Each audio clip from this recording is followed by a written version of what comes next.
మన A to Z lunch box సిరీస్లో previous వీడియోలో O ఫర్ ఆమ్లెట్ రైస్ని చూసాం కదండి. ఈరోజు లెటర్ వచ్చేసి P ఫర్ పల్లీల రైస్ని చేస్తున్నాను. దీనికోసం ముందుగా స్టవ్ ఆన్ చేసి ప్యాన్లో పల్లీలు, నువ్వులు, అలానే ఎండు కొబ్బరి ముక్కలు, ఎండుమిర్చిని కూడా వేసుకుని చిన్న మంట మీద దోరగా ఫ్రై చేసుకోవాలి. ఈ విధంగా ఎర్రగా ఫ్రై అయిన తర్వాత స్టవ్ ఆఫ్ చేసి పక్కన పెట్టుకుని పూర్తిగా చల్లారిన తర్వాత మిక్సీ జార్లోకి తీసుకోవాలి. ఇవి గ్రైండ్ చేసుకునేటప్పుడే వెల్లుల్లి రెబ్బలు కూడా వేసుకొని ఫైన్ పౌడర్ లాగా గ్రైండ్ చేసుకోవాలి.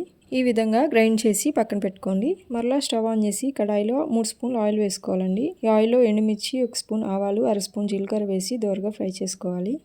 ఇవి కొంచెం వేగిన తర్వాత కరివేపాకు కూడా వేసి వేయించుకున్న తర్వాత ముందుగా ఉడికించి పెట్టుకున్న అన్నాన్ని వేసుకుని కలుపుకోవాలి. ఈ తాలింపు అంతా అన్నానికి పట్టేటట్లుగా కలుపుకున్న తర్వాత ముందుగా గ్రైండ్ చేసి పెట్టుకున్న పల్లీల కారం అలానే సాల్ట్ను కూడా యాడ్ చేసుకుని అన్నానికి పట్టేటట్లుగా బాగా కలుపుకోవాలండి. ఈ విధంగా కలుపుకొని స్టవ్ ఆఫ్ చేసుకుంటే ఎంతో టేస్టీగా ఉండే పల్లీల రైస్ రెడీ అండి. మీరు కూడా తప్పకుండా ట్రై చేయండి. మరొక లంచ్ బాక్స్ రెసిపీతో మళ్ళీ కలుస్తానండి. థ్యాంక్ యూ అండి.